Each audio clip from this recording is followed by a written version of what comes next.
अस्सलाम वालेकुम respected viewers. I am doctor Mohammad Ansari और आज मैं बात करने वाला हूँ कॉन्स्टिपेशन के बारे में, constipation in children. As you know I am consultant child specialist और मैं बच्चों के बारे में मुफीद वीडियोस बना के अपलोड करता रहता हूँ, जिसमें हम डिस्कस करते हैं मुख्तलिफ़ बीमारियों और मुख्तलिफ़ फिजियोलॉजिकल कंडीशंस की वजूहात, अलामात और बीमारी और उनके तदारुक की जो है वो अवामिल उनकी तरफ कि किस तरह से घर पे आप उसका इलाज कर सकते हैं। तो चाइल्डहुड कॉन्स्टिपेशन की तरफ आते हैं। कॉन्स्टिपेशन जो है वो सबसे पहले डेफिनेशन इसकी देख लेते हैं। ये एक सब्जेक्टिव फीलिंग है, ये एक सब्जेक्टिव फीलिंग है बच्चे की या उसकी मदर की कि बच्चा जो है वो अपनी रूटीन हैबिट से कम दफ़ा जो है वो पोटी पास कर रहा है, या उसकी जो है वो हैबिट चेंज हो गई है, या उसकी रूटीन चेंज हो गई है, या बच्चे का जो कंसिस्टेंसी है स्टूल की वो चेंज हो गई है, उसमें पेन आ गया है, उसमें एब्डोमिनल क्रैम्प आ गए हैं, या उसमें और कोई ऐसी चीज़ आ गई है। ये सारी चीज़ें जो है वो कॉन्स्टिट्यूट कर जाती हैं कॉन्स्टिपेशन को। उसको ब्लॉटिंग हो गई है, बच्चे को जो है वो गैस हो रही है, गैस की शिकायत हो रही है। तो ये सारी की सारी चीज़ें जो हैं ये एब्डोमिनल कॉन्स्टिपेशन, ये कॉन्स्टिपेशन की जो है वो डेफिनेशन में आ जाती हैं। ये ऑब्जेक्टिव नहीं है। ऑब्जेक्टिवली जो लोग, यानी ऑब्जेक्टिव से मुराद है कि मैं पूछूं कि जी हर तीसरे दिन पोटी कर लेता है, हाँ जी हर तीसरे दिन पोटी, तो मैं कहूँ नहीं नहीं जी बिल्कुल ठीक है, हर तीसरे दिन का तो ठीक है, तीसरे दिन में तो कर लेता है तो ठीक है बच्चा। No, this is not like this is a subjective. ये पेरेंट्स की जो है वो फीलिंग है, ये बच्चे की या पेशेंट की फीलिंग है कि क्या उसकी जो रूटीन थी पोटी पास करने की वो चेंज हो गई है, क्या बाउल हैबिट्स उसकी चेंज हो गए हैं। तो ये एक रिलेटिव चीज़ है जो कि बच्चे के अपने साथ कंपैरिजन में की जाती है, ना कि एक यूनिवर्सल डेफिनेशन नहीं है इसकी कि हर तीसरे दिन। बहुत सारी किताबों में लिखा हुआ है कि 3 stools a day is diarrhoea and 1 stool every third day is constipation. This is just an arbitrary definition. ये कोई डेफिनेटिव डेफिनेशन नहीं है। जो डेफिनेटिव डेफिनेशन है वो पेशेंट की, पेरेंट की अपनी परसेप्शन है रिगार्डिंग स्टूल फ्रीक्वेंसी। अगर वो समझते हैं कि इसकी फ्रीक्वेंसी चेंज हो गई है तो फिर भी कॉन्स्टिपेशन है, अगर समझते हैं कंसिस्टेंसी चेंज हो गई है तो स्टिल इट इज कॉन्स्टिपेशन। और कॉन्स्टिपेशन जो है उसकी क्या वजूहात होती हैं, सबसे कॉमन वजह क्या है, मैं आपको उसमें बताता हूँ कि सबसे कॉमन वजह या कौन सी सबसे कॉमन वजूहात हैं डिफरेंट एज ग्रुप पे।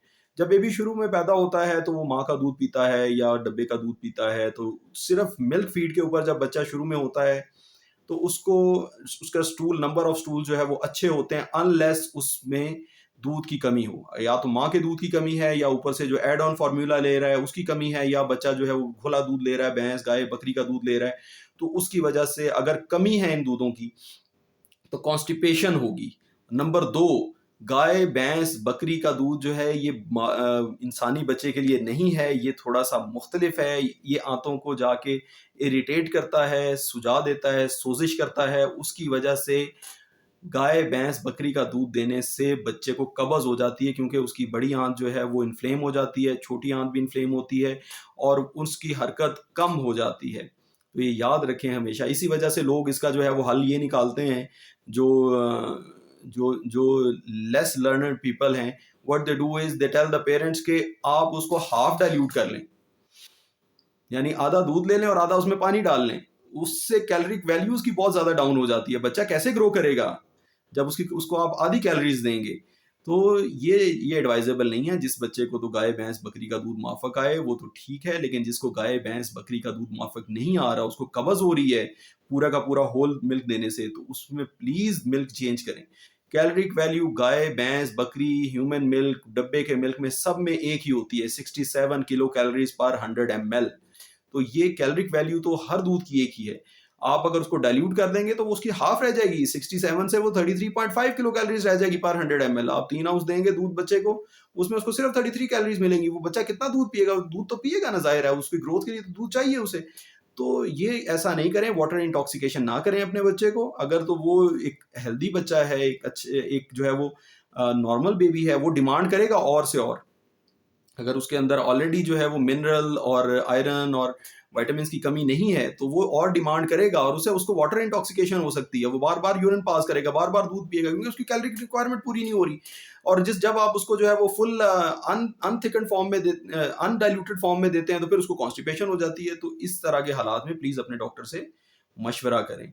क्योंकि सबसे पहले जो फर्स्ट प्रायोरिटी है वो माँ का दूध है, सबसे बेस्ट माँ का दूध है बच्चे के लिए। उसके बाद फिर जो है वो फार्मूला मिल्क है। फार्मूला मिल्क जो है वो मॉडिफाइड मिल्क होता है, जिसको माँ के दूध के करीब करीब बनाने की कोशिश की गई होती है। और फिर थर्ड नंबर पे आप अगर बिल्कुल नॉन अफोर्डिंग है तो फिर हम जो है वो गाय, भैंस, बकरी के दूध का रिस्क ले सकते हैं, लेकिन उसके साथ भी आपको थोड़ी सी मिनरल्स एडेड ऑन चाहिए होते हैं, विटामिन चाहिए होते हैं। और अगर आपके बच्चे को माफक आएगा तो कंटिन्यू होगा, अगर नहीं माफक आएगा, अगर कॉन्स्टिपेशन करेगा तो फिर उसको डिसकंटिन्यू करके we will have to resort to other means. कोई और चीज जो है वो करनी पड़ेगी, कोई और तरह का। फिर बच्चा जब 6 माह का हो जाता है तो उसको सिर्फ दूध ही दिया जा रहा होता है। 6 माह के बच्चे को कॉन्स्टिपेशन क्यों होती है, ये मैं अभी बताने लगा हूँ। कि उसको सिर्फ मिल्क फीड ही दिए जा रहे होते हैं। मिल्क फीड अभी इतने बड़े बच्चे के लिए मिल्क में सिर्फ 13% सॉलिड्स होते हैं, ओनली 13%। एवरी 100 ml सिर्फ 13 ग्राम सॉलिड्स होते हैं, और उसमें से अक्सर बच्चे ने जज़ब करने होते हैं। उसने जो है वो दूध तो जूद हजम किस्म की गजा है, जिस बच्चे को मुआफक आया हो तो वो तो बहुत जूद हजम है, उसमें से अक्सर सॉलिड्स जो है बच्चे ने एब्जॉर्ब कर लेने हैं। तो स्टूल बनाने के लिए सॉलिड कहाँ से आएगा कि स्टूल बने? ठीक है जी। तो बच्चे जो छोटे होते हैं वो तो बिल्कुल पेस्ट्री कस्टर्ड लाइक जो है स्टूल पास कर रहे होते हैं, लेकिन जैसे जैसे बच्चा बड़ा होता है तो उसे सॉलिड्स की रिक्वायरमेंट होती है, उसकी आंतें ज्यादा बड़ी हो गई होती हैं, उसकी जो है वो बॉडी की रिक्वायरमेंट ज्यादा होती है, उसको सॉलिड फूड चाहिए होता है, और जिसमें कैलोरी ज्यादा हो, जो ज्यादा कैलोरी डेंस फूड हो। तो सॉलिड फूड उसमें ऐड नहीं हुआ होता, ना उस बच्चे की गजा में ऐड होता है चपाती, ना उसमें राइस एडेड होते हैं, ना उसमें सीरियल्स एडेड होते हैं। तो इन बच्चों को लाजमन ये सॉलिड चीज़ें चाहिए होती हैं। ये सॉलिड्स खाते हैं ये बच्चे, तो इससे इनकी जो है वो नशोनुमा बेहतर होती है और कॉन्स्टिपेशन भी रिलीव रहती है। इन बच्चों को थोड़ी मिकदार में शुगर्स भी चाहिए होते हैं। बाज़ पेरेंट्स बहुत ज़्यादा शुगर्स ऐड कर देते हैं, ज़्यादा शुगर्स ऐड करते हैं तो डायरिया होता है, वो डायरिया नुकसान करता है बच्चे को। थोड़ी मिकदार में शुगर और ऑलरेडी ह्यूमन मिल्क ओलिगोसैकेराइड्स या और तरह की शुगर्स जो कि हमारी बॉडी को चाहिए होती हैं, वो फार्मूला फीड में या आपके सीरियल्स में एडेड होती हैं, या आपके रूटीन के घर के खाने में एडेड होती हैं। कोई ऐड ऑन चीनी डालने की ज़रूरत नहीं होती आमतौर पे। तो बच्चे को वीनिंग एक तो करवाएँ, वीनिंग बड़ी ज़रूरी है। फिर इसके बियॉन्ड हमने अक्सर देखा है कि काऊ मिल्क की वजह से काऊ मिल्क प्रोटीन एलर्जी जिसको हम कहते हैं, 6 महीने से पहले भी, बाद भी, साल के बाद भी बच्चों को जो है वो कॉन्स्टिपेशन का जो है वो मसला जारी रहता है। उसमें बेसिक वजह जो है वो काऊ मिल्क प्रोटीन एलर्जीज़ की होती है। बच्चे काऊ मिल्क या बफलो मिल्क पे पी रहे होते हैं, जो उसका सुपरनेटेंट पोर्शन है, जो ऊपर वाला पोर्शन है जिसे बलाई कहते हैं हम, जिसमें मक्खन होता है, वो तो बच्चों की सेहत के लिए बेइंतहा ज़रूरी है। मक्खन आप अलहदा से किसी और फॉर्म में भी बच्चे को दे सकते हैं, लेकिन उसके नीचे जो प्रोटीन्स हैं, जो सस्पेंडेड वाटर और प्रोटीन्स हैं उसके अंदर, वो प्रोटीन्स बच्चे की आंत में एलर्जी का बाइस बनते हैं। ना सिर्फ एलर्जी करते हैं, बल्कि छोटे-छोटे अल्सर्स बना देते हैं बच्चे की आंत में। उन अल्सर से, माइक्रो अल्सर से ब्लड लॉस होता है और बच्चे में खून की कमी वाक़या हो जाती है। ब्लड लॉस होता है, आयरन पहले से इस तरह के दूध में नहीं होता, और बच्चे को रिलेटिवली बहुत ज़्यादा खून की कमी वाक़या हो जाती है। इन बच्चों में जो है वो ज़रूरत ये होती है कि आप इसका जो है वो गाय का दूध, भैंस का दूध बिल्कुल कट डाउन करें, कम कर दें। और बच्चे को अगर आप जो है वो डब्बे का दूध, फार्मूला फीड नहीं दे सकते, तो फिर इसमें ज़्यादा आप कोशिश करें कि उसमें आप डाइट ऐड कर दें, जो हाउस होल्ड डाइट है, रोटी, चपाती, नान, चावल, सूप और कीमा, इस तरह की चीज़ें आप सारी उसमें ऐड कर दें। सीरियल्स, दालें हैं, वो सारी ऐड करें, ताकि बच्चे को आयरन भी मिले इन चीज़ों से और उसमें प्रोटीन्स भी मिलें, और बच्चे को कॉन्स्टिपेशन का जो है वो उससे भी तदारुक मिल सके। फिर इसके बाद जो है वो कुछ बड़े बच्चे आते हैं जिनमें खून आ रहा होता है पोटी के साथ। ये जो है वो कॉन्स्टिपेशन बच्चों में हैबिचुअल होते हैं। जो है वो बच्चे जैसे जैसे बड़े होते हैं, अपनी कॉन्शियस डेवलप करते हैं, तो उनको स्टूल पास करना एक एम्बैरेसिंग सिचुएशन लगती है कि हम जो है वो स्टूल का बताएंगे या स्टूल पास करेंगे तो it will be an embarrassing situation. तो उसमें बच्चा जो है वो पोटी को रोकता है, ज़बरदस्ती इनहिबिट करता है, अपना मैस रिफ्लेक्स, अपना जो स्टूल पास करने का रिफ्लेक्स है उसको इनहिबिट करता है।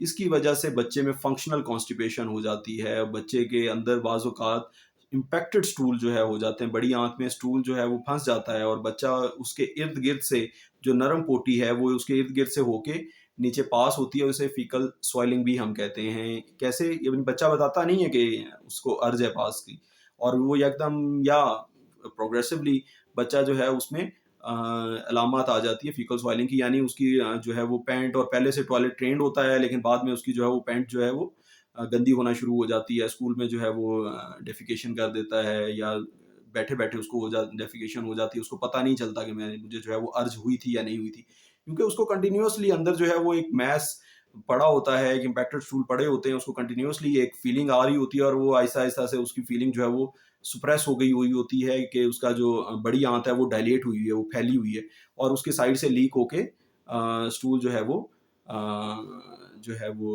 निकल आता है और बच्चे को पता नहीं चलता। फिर इसका इलाज कैसे करें? तदारुक कैसे करें? हम जो है वो अपनी डाइट में जूस का इस्तेमाल कर सकते हैं, फलों का इस्तेमाल कर सकते हैं, कच्ची सब्जियों का इस्तेमाल कर सकते हैं जो थोड़े बड़े बच्चे हैं। जो छोटे बच्चे हैं उनका मैंने ऑलरेडी आपको बता दिया कि वीनिंग नहीं की है तो वीनिंग करें। अगर काऊ मिल्क प्रोटीन से है तो अपना मिल्क चेंज करें। अगर बच्चे को फीड की कमी है तो फीड जो है उसका बढ़ाएँ। और जो बड़े छोटे बच्चे हैं, जो टॉडलर्स हो जाते हैं 2 साल के, 3 साल के, जिनको जो है वो जो हैबिचुअल हो जाते हैं, हैबिट की वजह से जो है वो स्टूल रोकते हैं और उसकी वजह से फंक्शनल कॉन्स्टिपेशन हो जाती है, तो उनमें ज़रूरी होती है कि स्टूल सॉफ्टनर दें। स्टूल सॉफ्टनर जो है वो जूसेस भी हैं, वो फ्रूट्स भी हैं, वो कच्ची सब्जियाँ भी हैं, वो फल भी हैं और वो लैक्टोलोज़ भी है। और भी बहुत सारे कमर्शियली अवेलेबल जो है वो चीज़ें हैं मार्केट में जो कि स्टूल को नरम कर देती हैं बच्चे की और बच्चा जो है वो अच्छा-सा पोटी पास कर देता है। तो बच्चे की डाइट को बैलेंस रखें, बच्चे में जो है वो काऊ मिल्क प्रोटीन या बफलो मिल्क प्रोटीन एलर्जी या गोट मिल्क प्रोटीन एलर्जी के जो है वो आप साइन एंड सिम्पटम्स को अर्ली डायग्नोज करें, कॉन्स्टिपेशन को रोकें। आप जो दूध की कमी है उसको प्लीज़ अर्ली आइडेंटिफाई करें क्योंकि पेरेंट्स बाद में बहुत देर से आते हैं हमारे पास, 2 साल की उम्र में आते हैं, बच्चे का वेट करते हैं तो 7 केजी, 8 केजी एंड और उस स्टेज पे वो बहुत वरीड होते हैं कि अब क्या करें। अ, हल तो हो जाता है लेकिन ये है कि बच्चे के आपने वाइटल डेज़ जो थे, जो उसके ग्रोथ के और डेवलपमेंट के डेज़ थे, वो आपने उससे चुरा लिए। आपने अर्ली अगर आइडेंटिफ़ाई कर लेते तो वो अपनी नॉर्मल ग्रोथ अटेन करता, नॉर्मल माइलस्टोन्स अटेन करता, वो सोशल डेप्रिवेशन का शायद उस तरह से शिकार ना होता अगर उसको ये सारी चीज़ें टाइम से मिल जाती, टाइम से अपने माइलस्टोन अचीव करता, टाइम से चलता, भागता, दौड़ता, खेलता और अपने जो है वो स्पाउस के साथ, पीयर्स के साथ जो है वो अच्छा वो कोहेरेंट रिलेशनशिप बनाता। लेकिन क्योंकि अभी उसमें कमियाँ रह गई हैं बहुत सारी, अभी 2 साल में बच्चा आता है, 7 किलो का होता है, ना अच्छी तरह से भाग रहा होता है, भागता है तो गिर जाता है और बार-बार उसको इन्फेक्शंस भी आ रही होती हैं, उसको डायरियाज़ भी आ रहे होते हैं, उसको स्किन की इन्फेक्शंस भी आ रही होती हैं, उसको रेस्पिरेटरी ट्रैक्ट की इन्फेक्शंस भी आ रही होती हैं।